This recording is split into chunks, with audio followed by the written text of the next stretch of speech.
Irmãos amados, que a paz de Deus esteja em cada coração que escuta este relato. Não é fácil abrir a alma, ainda mais quando se trata de algo que envolveu minha casa, meu sangue, minha filha. Mas eu sinto que chegou o tempo de falar, porque o que aconteceu comigo pode estar acontecendo com muitos lares de crentes, e o inimigo tem se escondido atrás de telas, de sorrisos e aparências, destruindo famílias sem que ninguém perceba. Eu sou ancião há mais de 30 anos, nasci no caminho da fé. Fui criado na doutrina, aprendi desde menino o valor da oração e da santidade. Sempre procurei andar em temor e dar bom testemunho, tanto fora quanto dentro da casa de Deus. E quando o Senhor me chamou para o ministério, prometi a Ele que minha casa seria luz, que meus filhos seriam exemplo e que eu jamais permitiria que o inimigo colocasse os pés em meu lar. Durante muito tempo, irmãos, eu acreditei que tudo estava bem. Eu e minha esposa servíamos com alegria. Tínhamos 2 filhas, a mais velha já casada e firme na fé, e a mais nova uma moça linda, educada, com um dom para cantar que emocionava a congregação. Quando ela se levantava para louvar, o salão se calava. Sua voz doce parecia tocar o céu. E quantas vezes eu, do banco dos anciãos, enxugava lágrimas, agradecendo a Deus por aquela bênção. Mas, irmãos, é justamente quando achamos que tudo está seguro que o inimigo procura uma brecha. O início do distanciamento, com o passar dos meses, comecei a notar algo diferente. Pequenas coisas. Ela já não orava com a mesma frequência. Faltava aos cultos de jovens. Passava mais tempo no quarto, com o celular na mão, rindo sozinha. E quando eu entrava, ela rapidamente desligava a tela. Perguntei várias vezes: "Filha, tudo bem? Tá acontecendo alguma coisa?" E ela, com aquele sorriso de sempre, respondia: "Tá tudo bem, pai, é só coisa da internet, nada demais."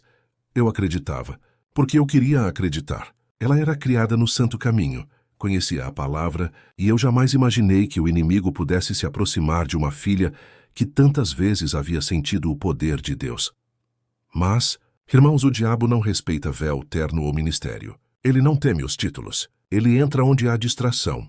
E eu, ocupado com os atendimentos, viagens e visitas, acabei me afastando do lugar mais sagrado, o altar do meu lar. Enquanto eu visitava famílias e aconselhava jovens, o inimigo rondava minha própria casa. E eu não via. A aparência de normalidade por fora, tudo parecia igual. Ela se arrumava, ajudava nas coletas, sorria para as irmãs, mas havia algo no olhar dela que mudou, um vazio disfarçado de alegria. Eu sentia, mas não entendia. Minha esposa, mais sensível, começou a notar também. Certa noite ela me disse: "Tem algo estranho com nossa filha. Ela anda diferente. Fala com gente que não conhecemos, fica acordada até tarde." Eu, talvez por orgulho, respondi: "Você tá vendo coisa onde não tem. Nossa filha é uma moça de fé. Como eu me enganei. O coração de pai é teimoso, irmãos. A gente prefere acreditar na lembrança da criança que orava de joelhos, e não na moça que o mundo está tentando roubar." O peso do nome eu era conhecido na região. As igrejas me respeitavam. Os cooperadores me buscavam para conselhos. E esse respeito, que devia ser motivo de gratidão, virou uma armadilha de orgulho. Sabe o que é viver com o peso de um nome, irmãos? Ser o ancião fulano e achar que sua família nunca vai cair, que seu lar é imune ao pecado. Esse pensamento me cegou. Enquanto eu sustentava a imagem de uma casa exemplar, minha filha lutava sozinha contra tentações que eu nem sabia que existiam. A internet, irmãos, é um campo aberto. Nela, o inimigo planta sementes com rostos sorridentes e palavras doces. E foi por ali que ele entrou. Ela começou a receber mensagens, elogios, promessas. "Você é linda. Podia ser modelo. Dá para ganhar dinheiro fácil com sua imagem", palavras simples, mas cheias de veneno. E o que começa como curiosidade se transforma em prisão. O silêncio que destrói. Houve noites em que eu acordava e via a luz saindo do quarto dela. Batia na porta e ela dizia: "Tô estudando, pai." E eu voltava a dormir, tranquilo. Hoje entendo que cada "tô estudando" escondia um grito de socorro. Mas o inimigo sabe trabalhar com silêncio. Ele não chega gritando, ele chega sussurrando. E quando a gente demora a vigiar, o que é discreto vira escândalo. Eu comecei a sentir uma tristeza sem explicação. No ministério, a palavra já não fluía como antes. A presença de Deus parecia distante, e o coração pesava. Uma tarde, ajoelhado no quarto, eu clamei: "Senhor, Se há algo escondido em minha casa, me revela. Mas tem misericórdia de nós. Naquela oração senti uma dor profunda, como se Deus me mostrasse que o inimigo já havia tocado na herança. Mas eu não sabia ainda como. O prenúncio da queda certa noite, fomos a um culto de jovens. Ela se assentou no banco, cantou, sorriu. Tudo parecia normal. Mas ao olhar para ela, o Espírito Santo falou comigo com voz suave, porém firme. Ela não está aqui de corpo inteiro. Parte dela está nas mãos do inimigo. Irmãos, eu tremi. Não entendi o sentido daquela frase, mas senti o céu fechar sobre mim. Voltei para casa angustiado, e a partir daquele dia comecei a orar com mais fervor. Mas a resposta viria de uma forma que nenhum pai deseja ouvir. Um testemunho que nasce da dor hoje. Quando lembro, vejo que Deus permitiu tudo para quebrar meu orgulho e salvar minha filha. Porque se Ele não tivesse permitido que a vergonha viesse à luz, o pecado teria continuado no escuro, crescendo até destruir nossa família. Naquele tempo, eu ainda achava que liderar a igreja era o maior desafio, mas aprendi que o maior ministério de um homem de Deus é ser sacerdote dentro do lar. Na minha casa havia orações, mas faltava vigilância. Havia amor, mas faltava conversa, e foi nessa brecha que o inimigo entrou. A casa de um ancião também é campo de guerra espiritual, e eu precisei cair de joelhos como qualquer outro servo para aprender que título não protege ninguém, só a graça de Deus. Irmãos, quando o inimigo começa a afastar alguém da presença de Deus, ele não faz barulho. Ele vem com passos leves, quase imperceptíveis. O distanciamento espiritual não acontece da noite para o dia. É como uma névoa que vai encobrindo aos poucos o brilho da alma, até que a pessoa já não percebe que está no escuro, e foi exatamente assim que tudo começou na minha casa. Um afastamento lento, invisível, e eu, como pai e como servo, não enxergava. O afastamento disfarçado de crescimento, minha filha sempre foi muito reservada.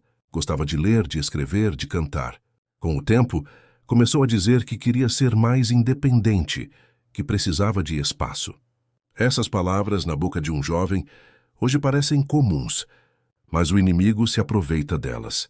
Ela começou a sair sozinha mais vezes, para resolver coisas da faculdade, dizia. Quando voltava, se trancava no quarto e ficava horas ali. Minha esposa tentava conversar, mas ela respondia com frases curtas. Mãe, eu tô cansada. Depois a gente fala. E assim o diálogo foi se perdendo.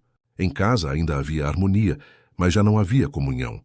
O lar que sempre foi cheio de orações agora era cheio de silêncio. E aquele silêncio doía mais do que qualquer grito. O olhar que já não brilhava, lembro-me de um culto de jovens onde ela foi cantar. Subiu no púlpito, ajeitou o microfone e começou a louvar.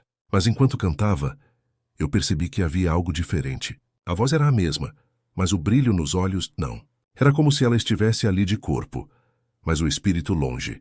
O hino falava de santidade e pureza, mas o semblante dela parecia carregar o peso de um segredo. E eu, sentado no banco, senti o Espírito Santo me dizer: ela canta com a boca, mas o coração está distante. Naquele momento, irmãos, senti vontade de chorar, mas engoli o choro, porque o orgulho falou mais alto.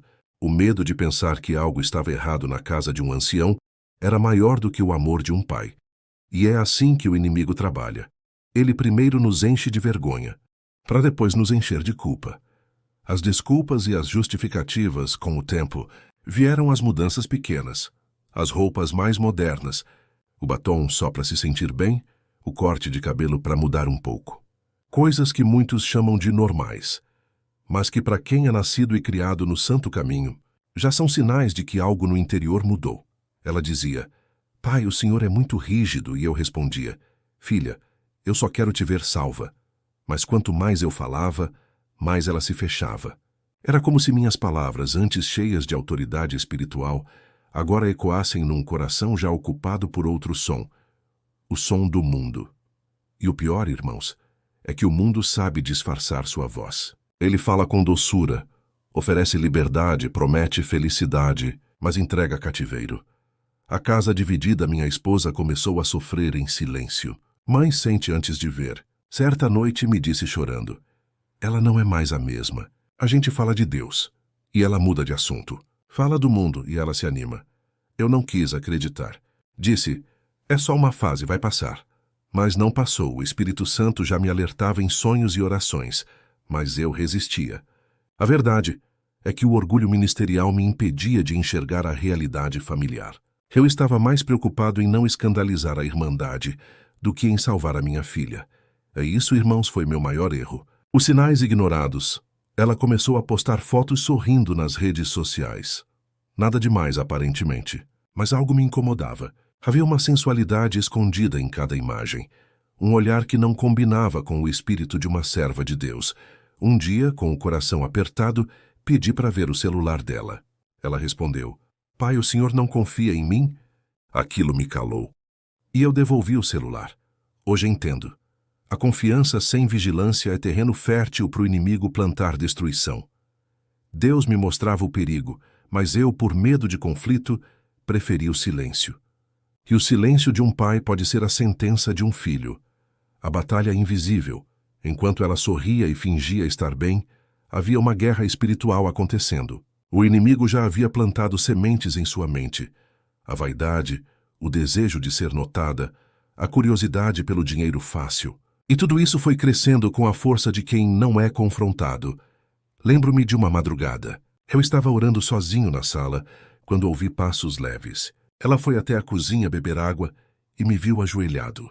Disse: "Pai, o senhor não dorme nunca?"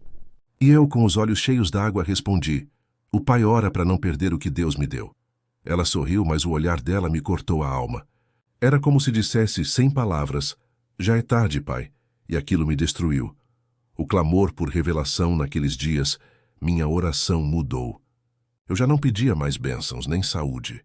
Eu pedia revelação. Dizia ao Senhor: "Não me deixe enganado, ainda que a verdade me doa. Prefiro chorar com a verdade do que sorrir na mentira." E o Senhor ouviu. Mas antes de revelar, Ele permitiu que o peso aumentasse, porque há dores que só nos moldam quando o chão se abre. A comunhão da casa começou a ruir. As orações em família cessaram. A Bíblia, que antes ficava aberta na sala, foi substituída pelo celular sobre a mesa. E o altar do lar foi se apagando, pouco a pouco. O alerta de um irmão certa tarde, um irmão da mocidade me procurou. Estava pálido, nervoso. Disse: "Ancião, com todo respeito, posso lhe mostrar uma coisa?" Naquele momento, senti o estômago gelar. Algo me dizia que o que ele traria não era bom. Ele mostrou o celular. Na tela, havia uma rede social. E entre várias fotos indecentes de mulheres desconhecidas, uma delas me arrepiou até os ossos. Era a minha filha. Não restava dúvida. Era ela. Aquele momento foi o mais doloroso da minha vida. Senti o coração parar. As pernas fraquejaram. O chão pareceu sumir. Fechei os olhos e só consegui dizer: "Senhor, tem misericórdia de nós." O irmão sem jeito disse: "Eu não queria mostrar, mas isso está se espalhando. Achei melhor o senhor saber." Agradeci com a voz embargada. Ele chorou junto comigo. E ali, naquela tarde, começou o vale mais profundo da minha caminhada. Eu nunca vou esquecer o dia em que a verdade veio à tona. Foi uma tarde como qualquer outra. O culto da mocidade havia terminado há pouco, e eu estava no meu escritório, organizando algumas anotações para a próxima reunião dos cooperadores, quando de repente meu telefone começou a vibrar sem parar. Mensagens, prints, áudios, irmãos me chamando com urgência. Senti aquele arrepio na espinha que só quem já passou por uma prova entende. Algo não estava certo. Abri uma das mensagens e ali estava o golpe mais duro que um pai poderia receber. Uma imagem da minha filha. Não uma foto de família, não um retrato puro e inocente, mas algo que eu jamais imaginei ver. Uma foto indecente, exposta em uma dessas redes sociais imundas, acompanhada de comentários que rasgavam meu coração. Era ela, a menina que eu apresentei a Deus no altar, agora sendo exposta para o mundo como mercadoria. Por alguns segundos, o mundo parou. Eu senti as mãos tremerem, o rosto queimar. Meu coração parecia bater dentro dos ouvidos. Não é possível. Deve ser montagem, eu dizia para mim mesmo. Mas quanto mais eu investigava, mais o desespero tomava conta. Era ela. A conta era dela. E as fotos eram reais. O nome usado era falso, mas as imagens, o ambiente e até os detalhes da nossa casa, tudo denunciava a verdade. Chamei minha esposa, que ao ver desabou em prantos. Ela tremia, sem força para falar. Meu Deus, onde foi que a gente errou? Ela chorava e eu não tinha resposta. Eu, o ancião, o homem que pregava sobre santidade, sobre pureza, sobre o valor da família, e agora a minha própria filha se tornava notícia nas sombras da internet. Passei a noite acordado, sentado no sofá com a Bíblia aberta no Salmo 51, tentando encontrar algum consolo, mas as vozes da vergonha gritavam mais alto. E agora o que vão dizer? Como vai olhar o povo da igreja nos olhos? E os jovens?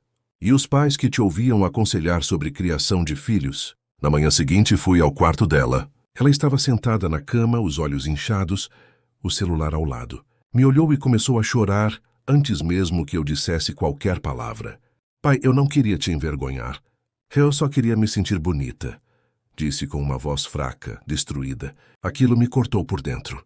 Eu, que sempre pensei que a pureza se ensinava apenas com palavra e disciplina, percebi que o inimigo havia entrado sorrateiro, oferecendo aceitação, curtidas e elogios falsos, onde antes deveria haver oração e amor sincero. Naquele momento, eu entendi algo terrível. O diabo não tenta os nossos filhos de frente com chifres e tridente. Ele vem de mansinho pelo celular, pela solidão, pela necessidade de ser visto. Peguei a mão dela e chorei junto. Disse, filha, o que o mundo te ofereceu não é amor. É armadilha, mas Deus ainda te quer. E se Ele me perdoou tantas vezes, Ele também vai te levantar. E assim começou o processo mais doloroso e também mais transformador da nossa vida. Uma batalha espiritual não apenas contra o pecado, mas contra a vergonha, o medo e a acusação. Eu, como ancião, precisava ser pai antes de ser exemplo. E percebi que, às vezes, Deus permite certas dores não para nos destruir, mas para quebrar a aparência e revelar o que está podre por dentro e curar de verdade. Mas o que eu não imaginava era que aquele escândalo ainda iria muito além, porque a conta dela não era apenas um perfil qualquer. Alguém mais estava por trás. Alguém que tinha um plano muito maior. Aquela manhã parecia mais pesada que as outras. Depois da descoberta, a casa estava mergulhada em um silêncio estranho. O tipo de silêncio que não consola, apenas sufoca. O som do relógio da parede era o único que se atrevia a quebrar o vazio. Minha filha mal saía do quarto, e minha esposa andava como uma sombra, recolhendo coisas, limpando o mesmo canto da sala várias vezes, como se pudesse apagar o escândalo junto com a poeira. Mas dentro de mim, o ancião que sempre aconselhou os outros a confiar no tempo de Deus, agora lutava com pensamentos de raiva, vergonha e confusão. Eu precisava entender o que tinha acontecido. Quem era o responsável por ter levado minha filha por aquele caminho de destruição? Aquilo não podia ter sido obra só dela. Tinha alguém por trás. Peguei o celular que estava com ela, o mesmo que servira de porta para o inferno entrar em nossa casa. O aparelho tremia em minhas mãos. Eu não sabia o que iria encontrar, mas sabia que precisava encarar. Comecei a olhar as conversas, os prints, as mensagens antigas. E foi ali que percebi o nome que aparecia com mais frequência, e Luz do Mundo 92. À primeira vista, parecia um rapaz comum.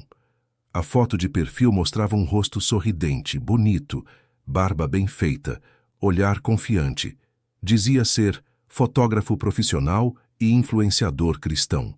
Falava de fé, postava versículos e tinha centenas de seguidores. Mas conforme fui lendo as mensagens, o verniz começou a cair. Ele havia começado conversando sobre arte, luz, fotografia, e aos poucos foi introduzindo minha filha em um jogo psicológico. Você tem uma beleza natural, ele dizia. Seus olhos contam histórias. Depois vieram as propostas. Deixe eu te fotografar profissionalmente. Isso pode abrir portas. É algo puro, artístico.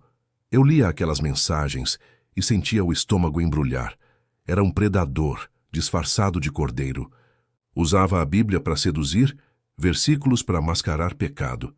Até que, em um ponto das conversas, ele começou a pedir fotos mais ousadas, sempre com palavras doces, sempre com promessas. E quando minha filha hesitava, ele usava a culpa. Você não confia em mim. Eu também sou servo de Deus e ninguém vai ver, é só entre nós. Era o diabo, mas com um terno moderno e discurso bonito. Naquela hora meu coração queimou de indignação. Eu quis gritar. Eu quis procurar esse homem, confrontá-lo cara a cara, mas a voz do Espírito Santo me freou. Não lute com a carne, lute em oração. Ainda assim, meu lado de pai não se conformava.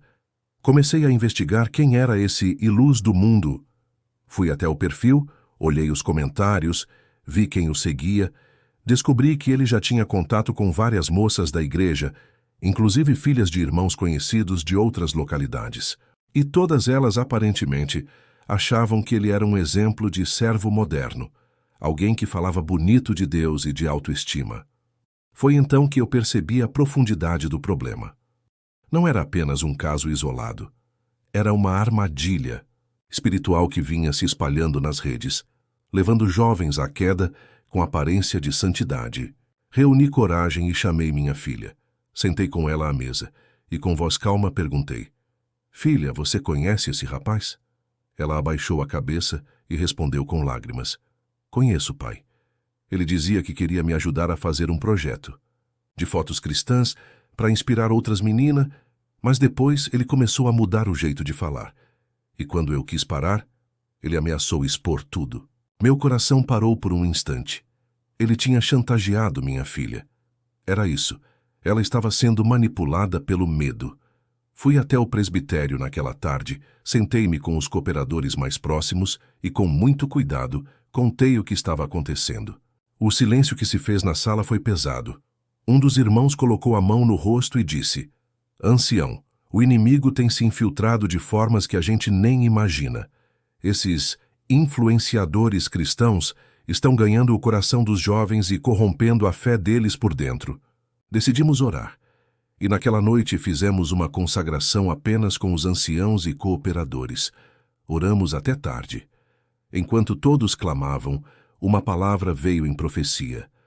O mal entrou pela janela da distração.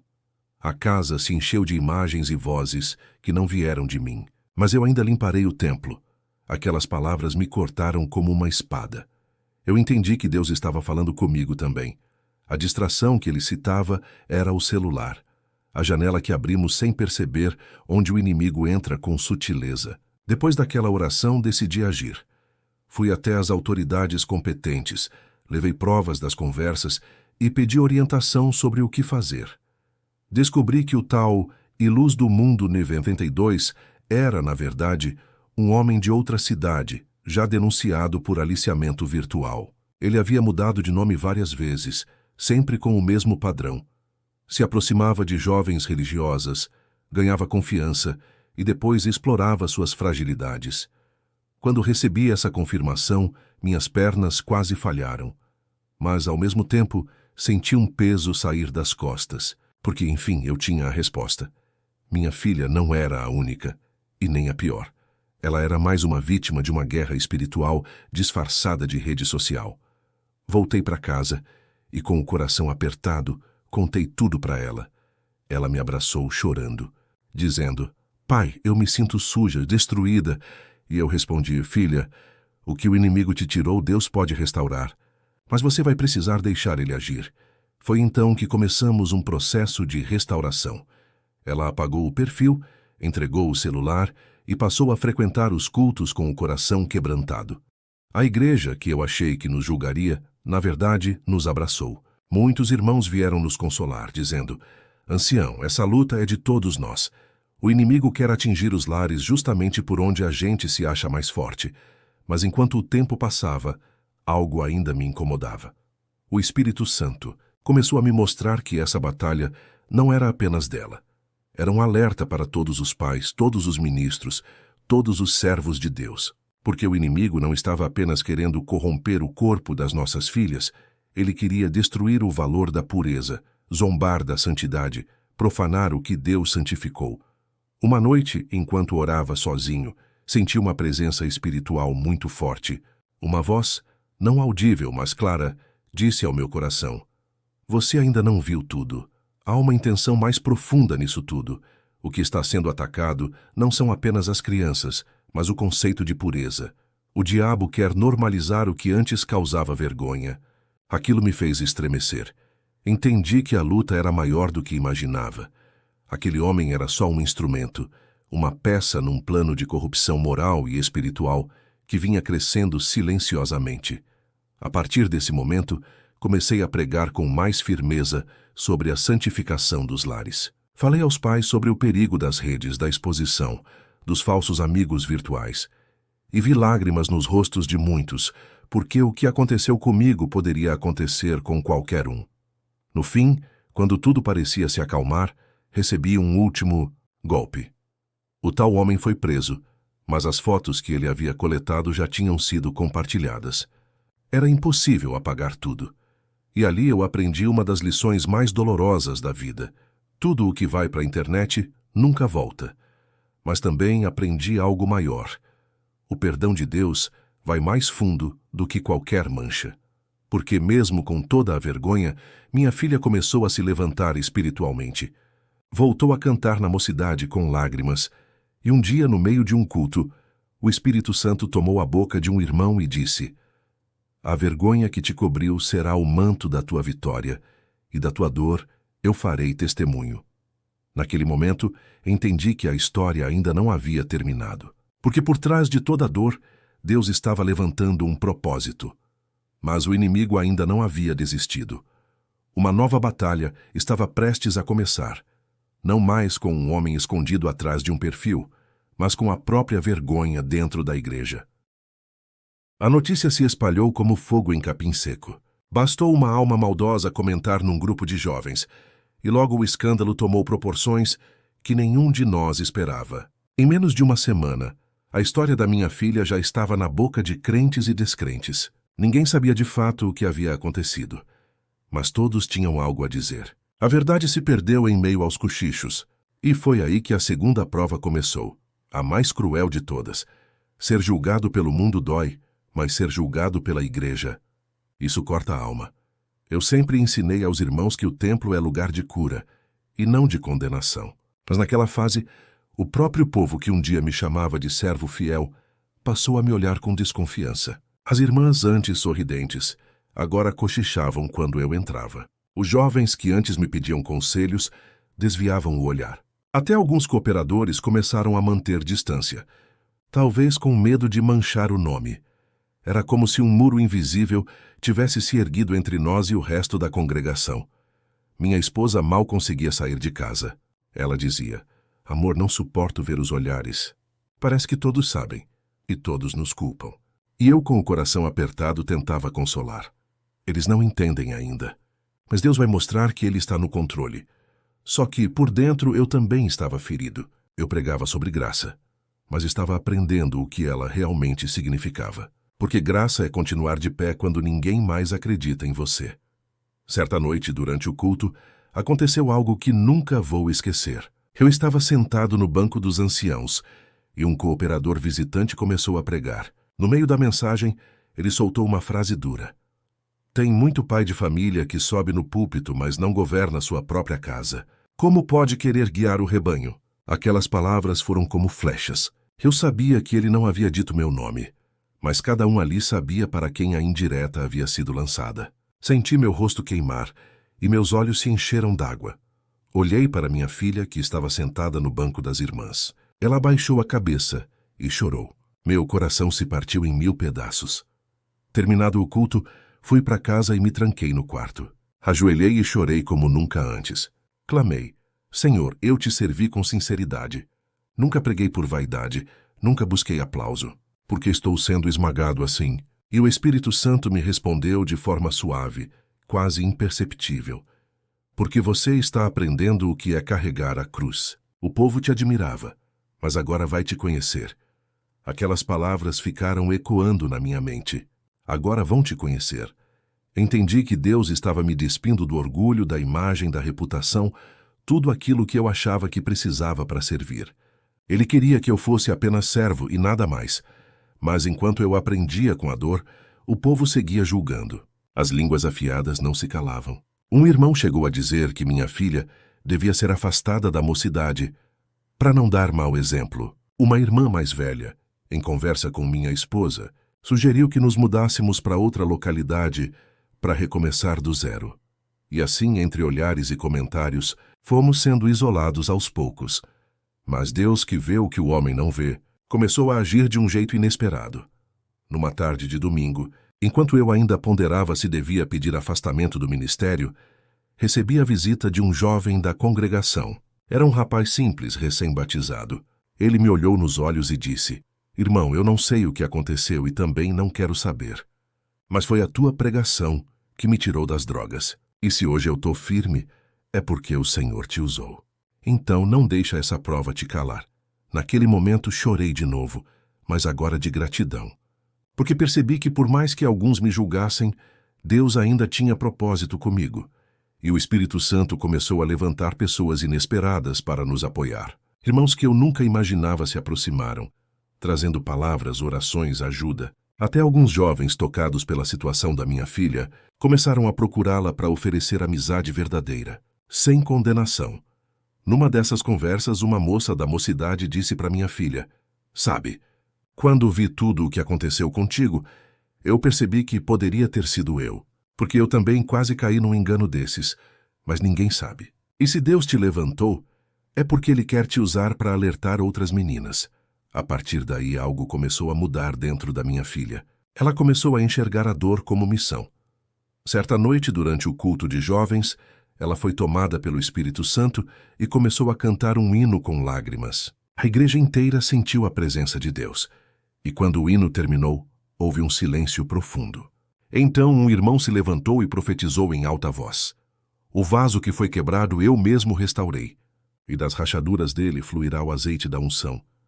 Naquele momento muitos choraram, inclusive aqueles que antes apontavam o dedo. Foi como se o Espírito de Deus atravessasse cada coração dizendo: "Vocês não sabem o peso da dor que julgam." Depois desse culto, o ambiente mudou.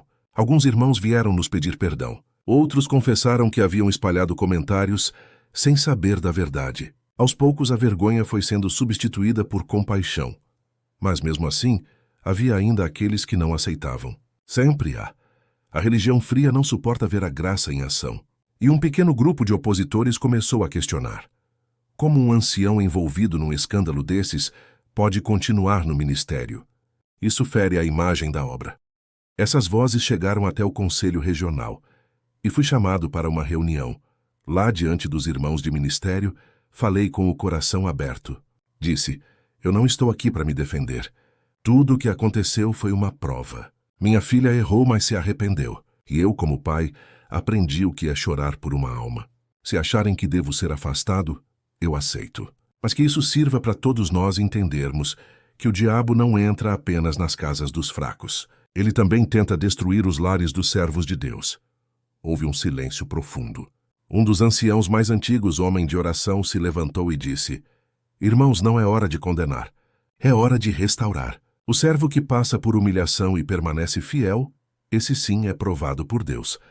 E naquele dia, em unanimidade, decidiram me manter no ministério. Foi a misericórdia de Deus. Saí daquela reunião com lágrimas nos olhos. Não porque venci uma batalha humana, mas porque percebi que Deus ainda me via como útil, mesmo com as cicatrizes.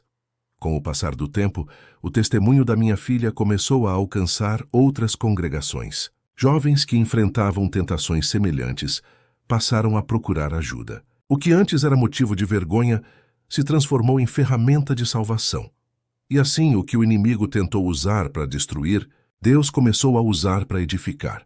Mas ainda faltava um capítulo, o mais difícil de todos. Porque embora o povo tivesse se acalmado, o verdadeiro confronto ainda estava por vir. O encontro cara a cara com o homem que iniciou tudo isso. O tempo havia passado, mas a ferida ainda estava aberta. Mesmo depois da restauração da minha filha e da paz que começava a brotar em casa, havia algo que eu não conseguia deixar para trás. A imagem daquele homem, o tal E Luz do Mundo 2. Todas as noites antes de dormir, eu lembrava das mensagens, das mentiras, das fotos e da inocência da minha filha destruída por um manipulador. Eu orei muitas vezes pedindo para Deus arrancar aquele ódio do meu coração. Eu sabia que não podia guardar rancor, mas também sabia que o perdão verdadeiro só vem depois do enfrentamento da dor. E esse enfrentamento chegou, de um jeito que eu nunca esperava. Era uma quinta-feira à tarde. Eu havia acabado de sair de uma visita pastoral quando meu telefone tocou. Do outro lado da linha, a voz de um policial conhecido me chamou com seriedade. Ancião, o senhor se lembra do caso de sua filha? Meu coração acelerou. Ah, sim, lembro. Pois é. O homem foi preso novamente e agora está sob custódia aqui na cidade. Ele pediu para falar com o senhor. Disse que quer se confessar. Por alguns segundos fiquei sem voz. Um turbilhão de pensamentos passou pela minha mente, porque ele queria me ver. O que mais havia para dizer? Minha primeira reação foi recusar. Mas no instante em que pensei em desligar, o Espírito Santo falou comigo, firme e claro. Vai, eu tenho algo para te mostrar. Respirei fundo e aceitei. Naquela noite, quase não dormi. Fiquei em oração até de madrugada, pedindo a Deus força para não agir pela carne. Eu sabia que o diabo ia tentar me usar naquele encontro. Talvez através da raiva, talvez pela dor. Mas eu também sabia que quando Deus permite que o servo encare o mal de frente, é porque ele quer mostrar o poder da luz sobre as trevas. Na manhã seguinte, cheguei ao presídio. O ambiente era pesado, frio, um cheiro de ferro e humilhação misturado. Fui conduzido até uma pequena sala, com uma mesa no centro e 2 cadeiras. Esperei alguns minutos até que a porta se abriu e ele entrou.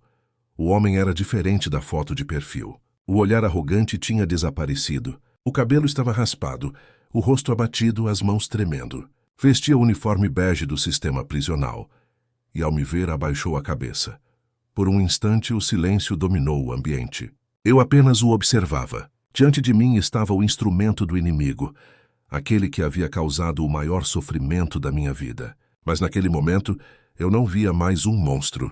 Eu via um homem despedaçado. Ele começou a falar, a voz trêmula. Senhor, eu sei que o senhor me odeia. E eu entendo. Eu não tenho como reparar o que fiz. Eu destruí muitas vidas. A sua filha não foi a única.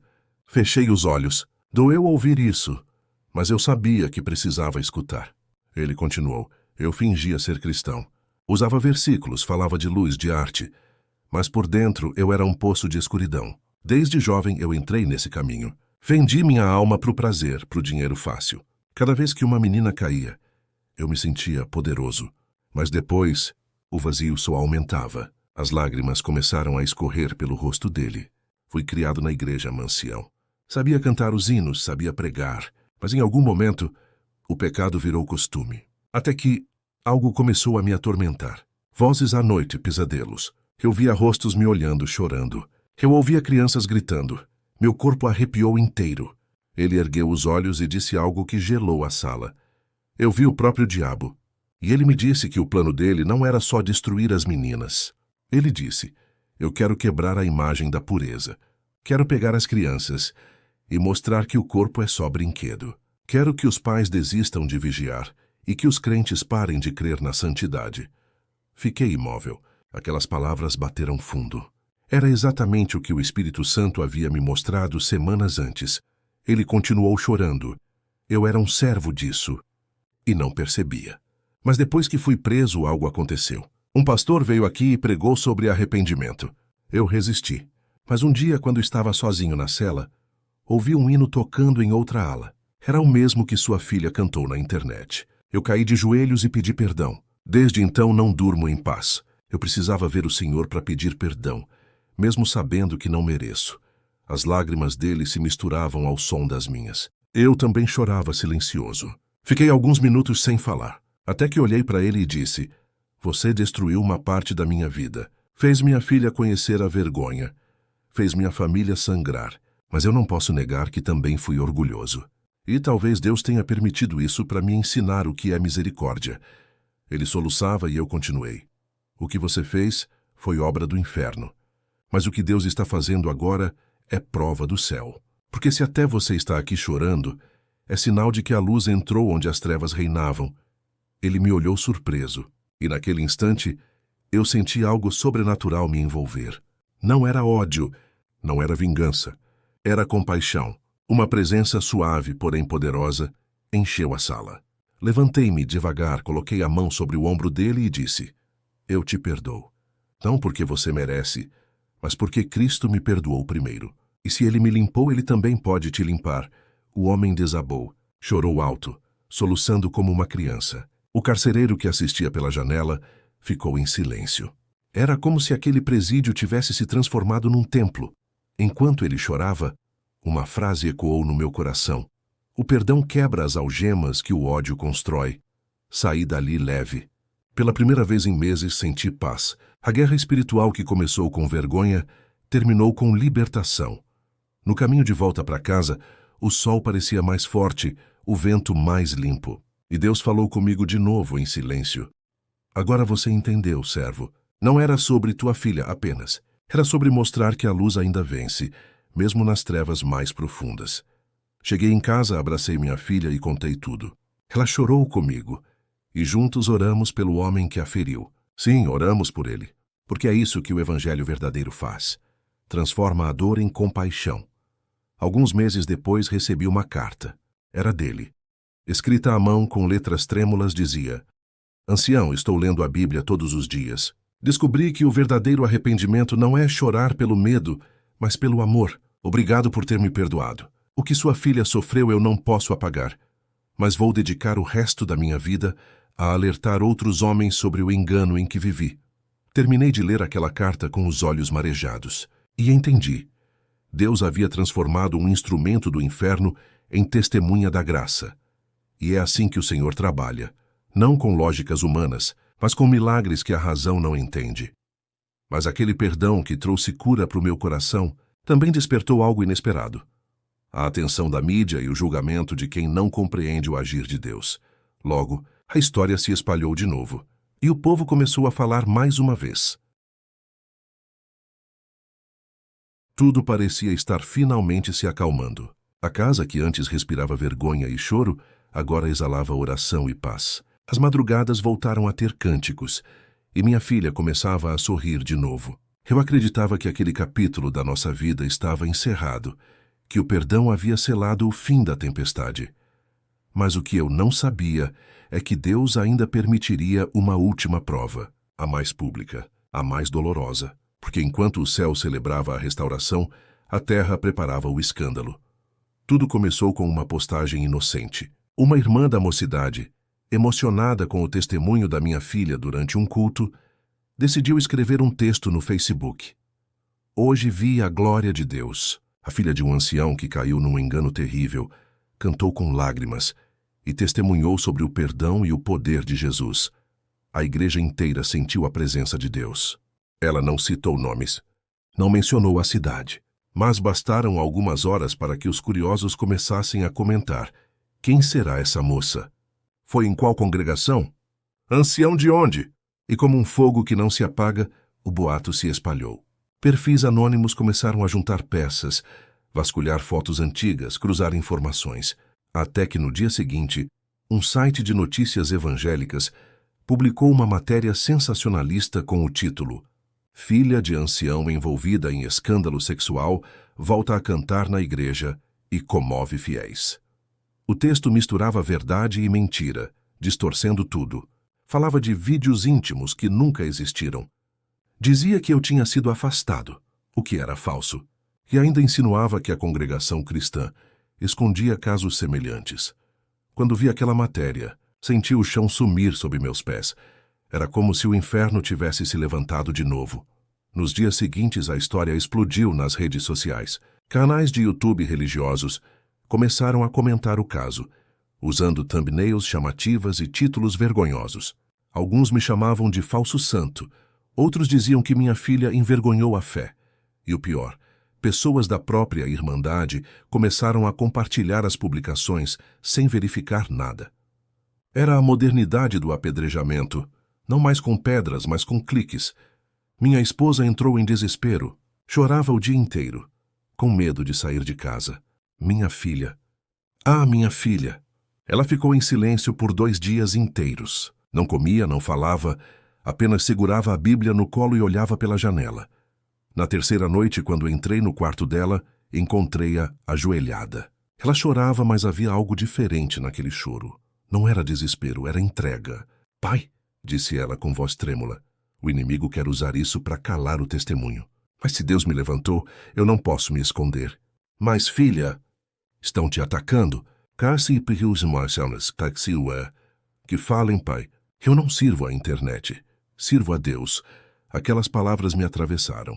Eu, o ancião experiente, estava aprendendo sobre fé com a minha própria filha. No domingo seguinte, decidimos ir ao culto mesmo assim. Muitos disseram para não ir, que era melhor esperar a poeira baixar. Mas eu senti no coração que aquele seria um divisor de águas. Entramos na congregação com o coração apertado. Os olhares curiosos ainda existiam, mas havia algo diferente no ar. O cooperador começou o culto, e o primeiro hino sorteado foi o de número 400. Se paz a mais doce me deres gozar, se dor a mais forte sofrer. Quando o órgão começou a tocar, eu não aguentei. As lágrimas escorreram. Era como se o céu estivesse dizendo: eu ainda estou aqui. Durante a oração, o Espírito Santo desceu de uma forma que há muito tempo eu não via. E no meio daquele mover, uma irmã se levantou em profecia e disse: não te envergonhes do que eu purifiquei, porque o ouro provado no fogo brilha mais forte. O nome que o mundo sujou, eu mesmo limparei diante das nações. Toda a igreja chorava. E naquele momento eu entendi. Deus estava transformando o escândalo em testemunho nacional. No dia seguinte, algo surpreendente aconteceu. Um pastor de uma grande igreja evangélica compartilhou a matéria distorcida, mas ao invés de condenar, escreveu um comentário poderoso. Enquanto muitos apedrejam, Deus está restaurando famílias. Que o exemplo dessa moça e de seu pai sirva para mostrar que o evangelho é perdão e não tribunal. Esse comentário viralizou. Pessoas começaram a defender a história, a buscar entender o lado espiritual. O que era motivo de escárnio começou a se tornar inspiração. Jornais e canais de televisão locais procuraram a congregação, querendo entrevistas exclusivas. Eu recusei todas. Disse apenas uma frase: a glória não é minha, é de Deus. Mas minha filha, orientada por Deus, escreveu um testemunho no papel à mão e, com a permissão da Irmandade, gravou um pequeno vídeo contando, em suas próprias palavras, o que Deus fez. Sem vaidade, sem drama, apenas verdade e arrependimento. O vídeo foi publicado em um canal cristão pequeno. Em poucos dias ultrapassou 1 milhão de visualizações. Milhares de comentários vinham de pais, mães e jovens dizendo: passei pela mesma luta. Meu filho quase caiu nisso. Agora entendo o que é misericórdia. O que o inimigo planejou para destruir, Deus usou para libertar. E eu percebi algo profundo. O escândalo só existe quando a carne fala mais alto que o espírito. Mas quando Deus assume a narrativa, até a vergonha vira pregação. Nos meses seguintes, fomos convidados a dar testemunho em outras localidades. Cada vez que minha filha cantava, a presença de Deus tomava o ambiente. Jovens se ajoelhavam. Pais se reconciliavam com filhos, casamentos eram restaurados. Mas junto com os frutos espirituais vieram novas críticas. Alguns diziam: isso é exposição demais. Deus não precisa de internet para agir. Estão transformando a fé em espetáculo. E mais uma vez a voz do Senhor me acalmou. Quando eu quero mostrar a minha glória, ninguém esconde. O que o homem chama de escândalo, eu chamo de milagre público. Essa frase ficou gravada no meu coração. Hoje entendo que Deus não apenas restaurou minha família, mas levantou um alerta para todo o povo de Deus. O inimigo está agindo nas telas, nos corações distraídos, e quer roubar a inocência das crianças. Mas o Senhor ainda levanta pais de joelhos, anciãos quebrantados e filhos arrependidos para mostrar que a santidade ainda tem voz. E, ironicamente, o mesmo mundo que tentou nos destruir agora nos ouvia. A luz finalmente havia vencido as trevas, de novo. Mas algo ainda estava por vir. Um convite inesperado chegaria nas próximas semanas. Um que colocaria minha filha diante de milhões de pessoas e faria até descrentes dobrarem os joelhos diante da presença de Deus. Passaram-se alguns meses desde o estouro do testemunho na internet. A poeira havia baixado, mas o perfume da obra de Deus ainda pairava no ar. Cada culto parecia carregar uma nova unção. Jovens libertos, famílias restauradas, até visitantes que nunca tinham ouvido falar da congregação cristã, vinham atraídos não por curiosidade, mas por uma sede diferente, uma fome espiritual que só o Espírito Santo pode despertar. Eu, como ancião, sentia que algo maior estava sendo preparado. E embora o meu coração desejasse descanso, O Espírito me mostrava que o testemunho da minha filha não tinha sido contado apenas para a igreja local. Era uma mensagem para o mundo. Foi então que, numa manhã de segunda-feira, o telefone tocou. Do outro lado da linha, uma voz feminina, calma, se apresentou. Paz de Deus, irmão. Aqui é da produção de um programa de televisão cristão internacional. Recebemos o vídeo do testemunho da sua filha e gostaríamos de convidá-los para participar de uma gravação especial sobre famílias restauradas pela fé. Por um momento, fiquei mudo. Eu sabia o peso daquele convite. Milhões de pessoas assistiam àquele canal, inclusive muitos que nunca ouviram falar da nossa doutrina. Meu primeiro impulso foi recusar. Irmã, nós não costumamos participar dessas coisas. Não queremos aparecer, só glorificar a Deus. Mas antes que eu terminasse a frase, ela respondeu com voz suave. Justamente por isso queremos vocês. O mundo precisa ver que ainda existem lares em que o perdão é maior que o escândalo. Desliguei o telefone tremendo. Olhei para minha esposa que estava preparando o café e disse: Eles querem ouvir o que Deus fez. Nos ajoelhamos juntos e oramos. A presença de Deus desceu naquele momento com uma força que nos fez chorar. Sentimos que não era apenas um convite da televisão. Era um chamado do próprio Senhor. Dias depois viajamos para a capital. No estúdio, tudo parecia frio, cheio de câmeras e holofotes. Mas havia uma atmosfera de respeito. A produção nos recebeu com carinho e antes de começar pedi um minuto para orar. Os cinegrafistas abaixaram as câmeras e todos fizeram silêncio enquanto eu clamava. Senhor, se essa gravação não for para a tua glória, que ela nem vá ao ar. Mas se for para libertar vidas, fala tu, e não nós. O apresentador, um homem conhecido, me olhou emocionado e disse: Ancião, já entrevistei muita gente, mas nunca vi ninguém orar antes de começar. A gravação começou. Falaram primeiro comigo, perguntando como um pai suporta ver sua filha cair num erro tão doloroso. Eu respirei fundo e respondi: Só suportei porque Deus me ensinou que a vergonha é uma ferramenta da graça. Às vezes, Ele deixa o vaso se quebrar para mostrar que o perfume ainda está lá dentro. Depois chamaram minha filha. Quando ela entrou, o ambiente mudou. Aquele mesmo olhar antes carregado de culpa, agora brilhava com paz. Ela sentou-se diante das câmeras, olhou fixamente para o entrevistador e disse: O diabo tentou usar minha imagem para destruir minha fé. Mas Deus usou minha vergonha para alcançar outras meninas que estavam vivendo o mesmo. Houve silêncio. O apresentador engoliu seco. As câmeras gravavam, mas parecia que estávamos em culto. Então ela contou tudo. Falou sobre o engano, sobre as redes sociais, sobre o arrependimento e sobre o dia em que Deus revelou tudo no meio do culto. Cada palavra parecia carregar o peso da presença divina. No final, o apresentador, visivelmente tocado, disse: Eu não sei o que o público vai pensar, mas eu pessoalmente sinto que vi um milagre acontecer aqui. Dias depois o programa foi ao ar, e o que aconteceu superou tudo o que poderíamos imaginar. O testemunho se espalhou por vários países. Irmãos de congregações da Itália, dos Estados Unidos, da Argentina e até do Japão começaram a enviar mensagens dizendo: Vimos o vídeo, choramos, Deus falou conosco. Eu estava afastado da fé, mas voltei depois de assistir. Sou pastor de outra denominação e aprendi o que é graça vendo o perdão desse pai. A matéria que antes havia nos envergonhado agora era usada como ponte para o Evangelho. O nome de Deus estava sendo exaltado em lugares que eu nunca imaginaria. Um dia, recebi uma ligação de um missionário da África.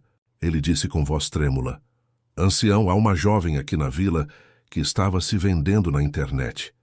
Ela assistiu o vídeo da sua filha e disse: Se Deus perdoou ela, Ele pode me perdoar também. Hoje essa jovem está tocando hinos conosco no culto. Eu chorei. Não consegui dizer nada. Apenas agradeci a Deus em silêncio.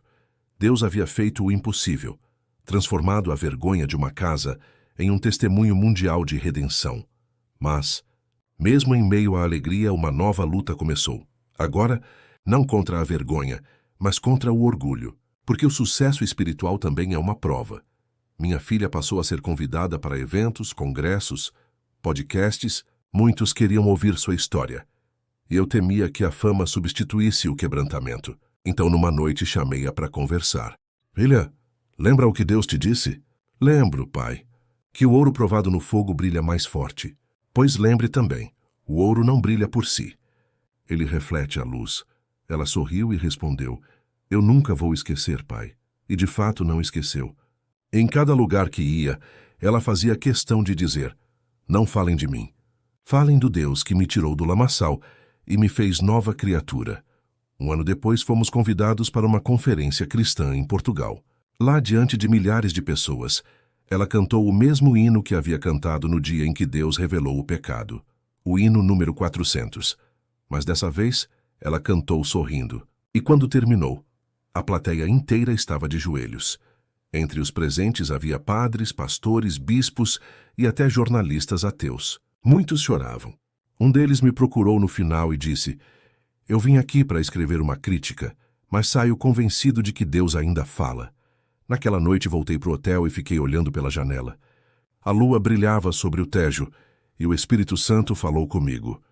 Quando o vaso é limpo, a luz passa através dele e alcança os que estão na escuridão. E eu entendi. Deus nunca desperdiça dor.